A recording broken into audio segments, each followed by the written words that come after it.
Hey everyone, welcome to episode 21 of We're going to Ask the Agent? we are doing Ask the Agent. We are doing Ask the Agent. This is not the real estate minute, this is Ask the Agent. And the most recent topic on everybody's minds has been these the 2008 tax laws that recently got passed. We want to just hit on the real estate aspect of it. How does it primarily affect people from a real estate perspective?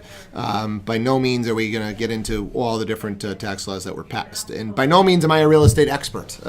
Just want to talk. We're a real estate expert. This is going really good. Yep. A tax expert. We're just going to talk a little bit of real estate today. So, all right, three things were kind of at play with these tax laws when it comes to real estate. Number one was the capital gains on a primary residence. And what the proposal was out there was that we take the 2 out of 5 years that you had to live in your primary residence to get the deduction and raise it to 5 out of the last 8. That part actually did not pass, so impact on the taxes is 0 for category number 1. The second thing at play was mortgage interest deduction. So previously we had up to $1 million of interest that you could deduct from a primary residence. And I believe it was you had to live in the property for at least 14 days out of the year. And you could take up to $1 million worth of mortgage debt. You could deduct the interest. The proposal on the table was to reduce this down to $500,000. What they ended up settling on was to reduce it down to $750,000. Okay, so impact on the market. This is obviously going to affect the higher end homes and the people that own those higher end homes.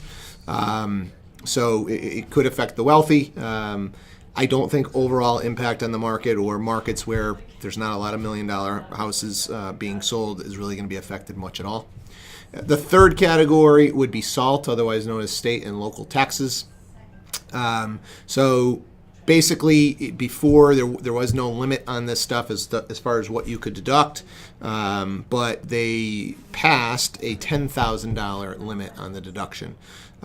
So if you are in a state where your taxes are a little bit higher, or your property taxes are a little bit higher, so your sales tax and income tax or your property taxes are going to exceed that $10,000, then obviously you're going to take a hit here. So overall impact on the market again is really for those higher end or wealthier individuals who are probably paying higher property taxes and higher state and local income tax. So I guess when you take a look at the overall picture and how it's affecting things, I think it's mostly affecting the wealthier individuals who, with the other tax cuts and corporate tax cuts that are out there, should gain some advantages.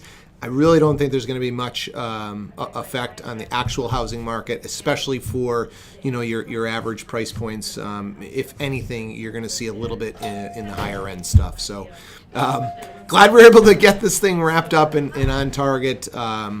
We were enjoying the holidays a little bit too much, I guess. So happy holidays to everybody. Happy New Year. May 2018 be your best year ever. Join us next week on Thursday for episode 22.